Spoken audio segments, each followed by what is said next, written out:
The turf sprint is always a lot of fun. It's the fifth race on the Saturday Breeders' Cup card. It's run at 5 furlongs on the turf, and that distance is significant. We always have to remember that some of these sprinters do like 6 or 6.5 or 5.5, not necessarily 5.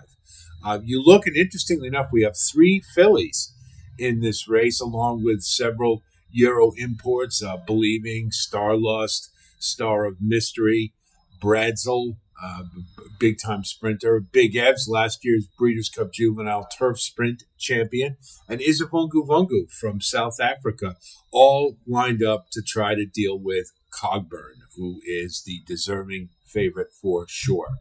We'll take a look at him one-on-one. Believing is a filly who has been pretty much settling for minor awards, and by all accounts, this is a horse who requires a lot of faith, to pardon the pun with a name like Believing. But it seems that this horse just can't seem to get it together completely, and but runs at a high-class level. And for that reason alone, I'm going to put Believing in the mix at 12-1. That's a pretty decent price. Going to be tough on the rail. Going to have to work out a trip for sure. But this one has the ability. Whether or not she puts it all together, that's a bigger question. Motorius is a horse for the course. He's 3 for 3 at Del Mar at 5 furlongs. This is a horse not without talent for sure. Just won the Green Flash at Del Mar. But you do have to question who he's running against, being California. I'm sorry to have to say that, because I do love California racing, but that's just the way it is. 8-1 to me is a bit of an underlay in this race, but if anybody can put it together and get into the money, Motorius would be a good choice because of his record over the track. Arzac is one that I thought was in better form last year coming into the turf sprint, and seems to have lost a little something off the fastball. I don't think has won this year and has been settling for minor awards. And for those reasons, I'm going to let Arzac go. I think there's better options available. Starlust is another one that his form has been rather disappointing. Did get a third in the juvenile turf sprint last year, and perhaps the firmer ground at Del Mar may do the trick for this one, but has had kind of a checkered record this year, and is not one that inspires a whole lot of confidence, and probably one that I'll let go, even at 30-1. That is still a nice price, but I don't see it. I need a little, I have to be a really big price of some kind for me to think about. Now, we've had 4 horses in a row, and every one of them from posts 1 through 4 comes from off the pace. That's significant because AG Bullet does not. AG Bullet's going to go to the lead. And this is a horse who earlier in the year in the Kentucky Downs Ladies Turf Sprint was just devastating. She just blew that field away. It was probably the second most impressive race of the year behind Cogburn in the Jaipur. She is going to have the inside to herself, and should be able to get right to the rail and save all kinds of ground early. Whereas the other confirmed front runners like Big Evs, Bradzel, and Cogburn are all parked to the outside. So to me, tactically, AG Bullet's got a tremendous advantage over the field. Now, there's a lot of late runners in here, so it may nullify those outside posts, but, an edge is an edge, and this is certainly got to look for a horse that potentially could beat Cogburn, and I think maybe AG Bullet is it. And at 10-1, it's certainly a better price than you're going to get on Cogburn, and this is a horse I'm very interested in this race. Star of Mystery is another closer of the many we have in here, and has shown that when she puts it all together, has a really big turn of foot. Now, this is a 3-year-old going against older. Her last race, I thought She waited a little too long. I think they were a little overconfident but when this one gets the right run, like in the quick call, I mean, there was no doubt who was going to win it. And I think you can't ignore Charlie Appleby and William Buick. So this is one I think you certainly have to have in your mix. Howard Wolowitz is another 3-year-old and kind of late to the scene. The thing about Howard Wolowitz is that he tends to run at longer distances, mostly 6 furlongs and 6.5. And that's significant because I did note about him, it takes him a little while to find his best stride. Not going to have that luxury at 5 furlongs. And that and a 3-year-old going against older, those are the things that really make a case tough for Howard Wolowitz, in my opinion. And I'm going to let him go for that reason. Now we come to Big Invasion. We all know the MO on Big Invasion. If he can get a trip, he's devastating. If he can't, which is more the case than the former, he doesn't factor. This horse finds trouble like no horse ever. He is certainly capable of, on his best day, of winning this race. And at 20-1, that does make him attractive. He did get second in the turf sprint last year, so we know 5 furlongs isn't a problem. It's just, what kind of racing luck is this horse going to get? And as we know, horses who find trouble tend to always find it.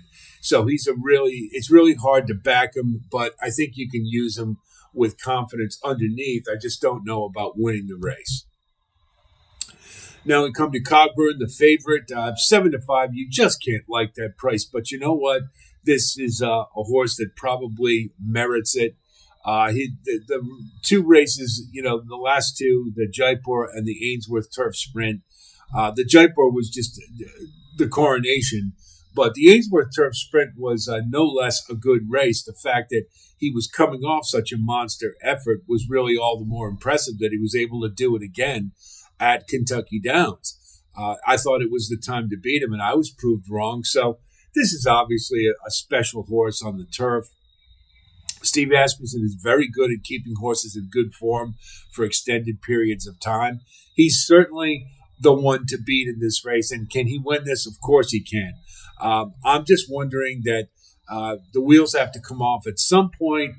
The post is a bit of a problem, and it gives me enough reason to try to beat him. But Cogburn can win this race without a doubt, and certainly you have to use liberally. Is a Vungu Vungu, the South African import for Graham Motion. His one start in the States at the Haas, I wasn't impressed with it at all. I thought he had the rail, he had the trip, and the way he finished it didn't tell me that he had that big explosive kick that'll win this race, and so I'm going to let him go. Now, the first of the 2 more prominent Euro imports, Big Evs, who won the Juvenile Turf Sprint last year, parked on the 11 hole, doesn't do him any favors for sure. This is a horse who hasn't been quite as devastating as he was at 2. He's been a solid performer at 3. The main thing about Big Evs was he just dynamite out of the gate. He just exploded out of the gate in all his starts at 2. Not so much at 3. The Nunthorpe was a disappointment, but he did win the King George, and he has been. He looks like the horse, and maybe the others are kind of catching up to him in his generation. I don't know, but this is still a horse to take seriously. If I have to choose between Big Evs and Bradzel, 2 horses who want to get up near the lead, who are both parked out on the outside to their disadvantage, I want the one with the price. So to me, Big Evs is more appealing than our next contestant, Bradzel, at 7-2. This is an excellent sprinter. Cogburn's equal in many respects, but he's in the 12 hole, and that is problematic to say the least. This horse has enough talent. I think he can likely overcome it. But at Del Mar, a small track, it is a really big issue. This horse has won the Nunthorpe. He won the Prix de l'Abbé de Longchamp on soft turf. He's just a really cool sprinter, and I could certainly see using him. I just don't like him at the price, and I think he really is compromised by the 12 hole, particularly with Cogburn, Big Evs, and AG Bullet all early speed horses to his inside. So in review, I'm going with AG Bullet. My degree of confidence isn't terribly high, but I do have enough that I can try to beat Cogburn, and maybe we can catch him on an off day. Having the inside post, having all those closers in posts 1 through 4, I think tactically is going to give AG Bullet a really big advantage, and she's shown that she can run a big race that's comparable to the likes of Cogburn. In fact, her Brisnet figure for that race, the ladies' turf sprint in Kentucky Downs, was a 106, and that's higher than the 100 that Cogburn got for the Jaipur. So, going to try to beat her, beat Cogburn. It may be a very tall order. We're certainly going to use Cogburn, Big Evs, Believing, and then the later runners, Motorius, Star of Mystery, and we'll even throw in Big Invasion. It doesn't have a lot of middle in this race shape. It's either, you want to get to the lead or you're close. It's one or the other.